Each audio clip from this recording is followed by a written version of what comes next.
Welcome to 2021. It feels like we've been living in this year for, what, about a month, given the amount of changes that we pushed into the build and tested, and the game right now forms like clay. It's very easy to make certain changes, and then we have to listen and measure certain effect, and then tweak some more. So this week's update is pretty huge. It brings new creatures, it brings new token, it brings new event.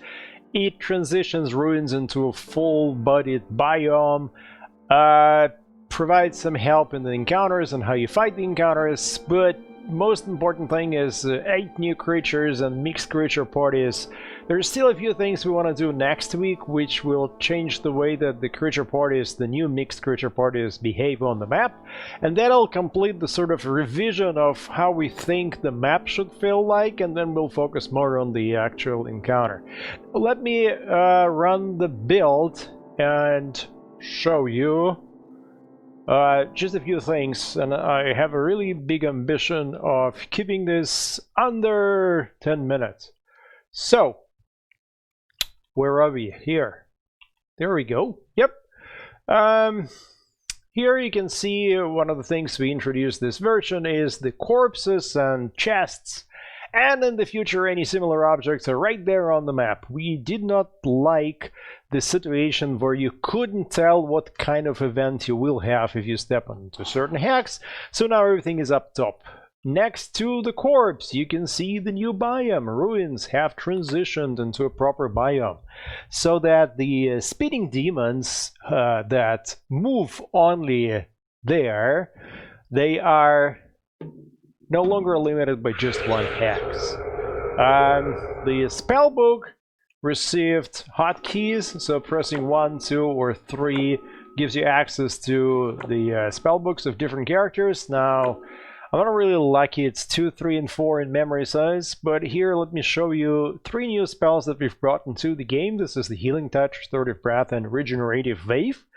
They operate the tokens of restoration, and Token of Restoration removes 1 damage at the end of the encounter if you still have the restoration and the damage, and it's used in a few specific events. The first event that is using this token is Abandoned Palace. Now, a little handy thing here that I'm really proud of my team that they've brought this is this. You can see that as I hover over the element, the spell formula spots where I can place it, they light up. So that makes just a bit easier to understand where can I move this element here. So that's just a little step on the way to making things better. Let me see what I can do. 3 damage, 6 fire, or 5 frost. Well, let me just run away from here because I want to show you the Abandoned Palace and a few other things. Here, you can see the notification for change in stats of the character at the end of the event. We'll bring more notifications like this. What this means is that the moment something changes with your character, you now get this little effect with an explanation of what exactly it means, so you do not miss the fact of what has happened with your friends. Now here we've got Gigglers. Let's see what kind of Gigglers. Oh, 3 different Gigglers right here. So that's what I want to show you. And let's take a look at the shadows. That's a couple of different types of shadows. So shadows now have 3 subtypes, and Gigglers have 3 subtypes. And speeders have 2 subtypes.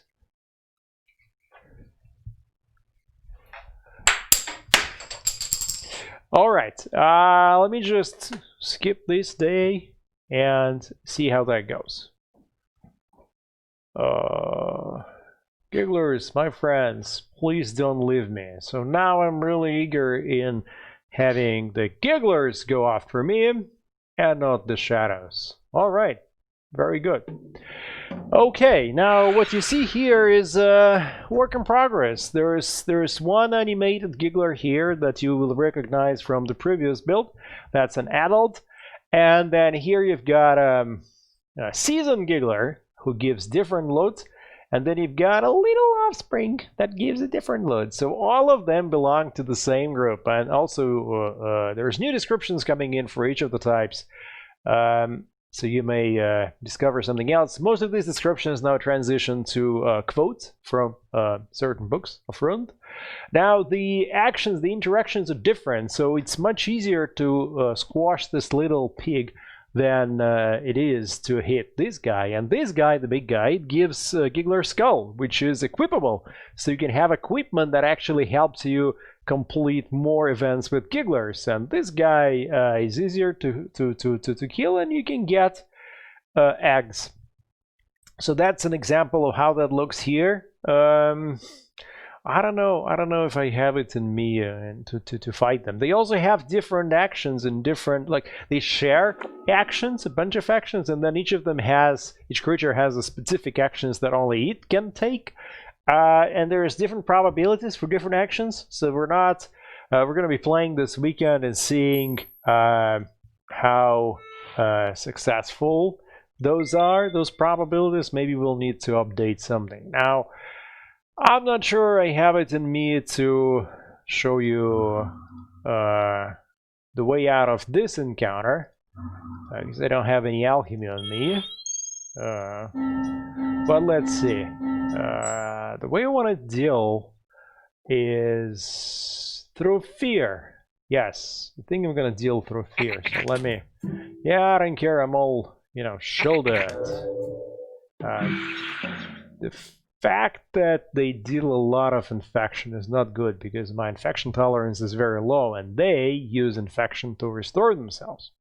So what I'm going to do now is I've made a decision that I'm going to use fear on them, and here it is, fear. So let me start by dealing fear to this little guy.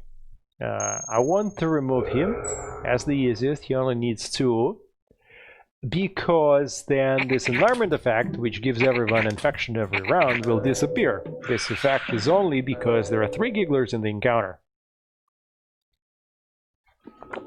Can I get more fear? Well, this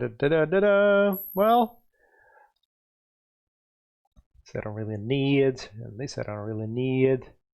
All right.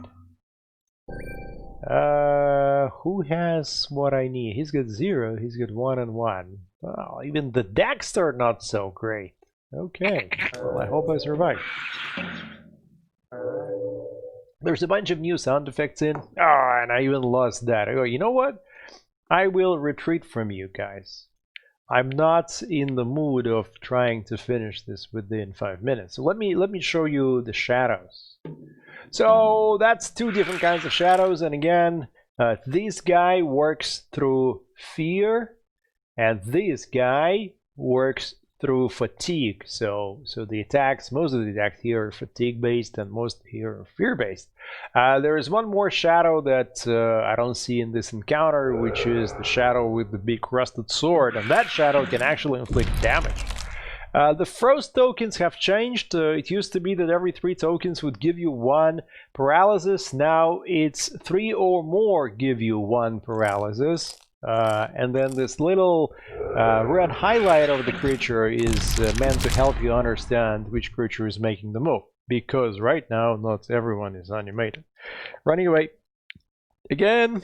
Okay, both of them are snoozed. What else is new on the map? Well, that's pretty much it. I mean, you have to explore the region. Oh, here you can see the 3 levels of Fog of War. It's not complete transition, but that's the way we're moving. Is that this is what you control, this is where you know the landscape, and then this is unknown. So the thing right now is that we actually show you also what exactly happens here, but we'll transition with one of the few updates of the upcoming updates to just giving you control here, and then things that are here will not distract you, and you will not see some parties moving in there or some clouds.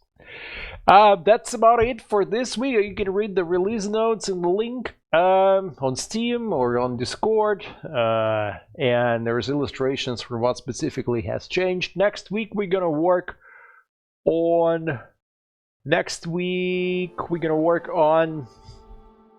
improving the visual feedback in the encounter so that you can actually see better who does what to whom. So that's a lot of things to unwrap and unbundle in there.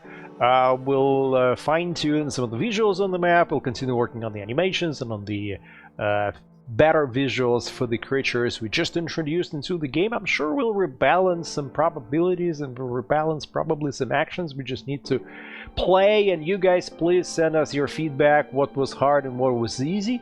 I think the spellbook is pretty stable. All of the items have been rebalanced for clarity and for better understanding. So right now the same thing that sets the forest afire also gives you immunity from fire, and the thing that gives everyone frost gives you immunity from frost, so it's easier to remember what you need to take with you as you go into encounter. And then probably we'll do the spellbook update, so it'll get better functionality and it'll be quicker to operate. That's it for today, and see you next week. We'll run the updates Thursday or Friday as usual. See ya.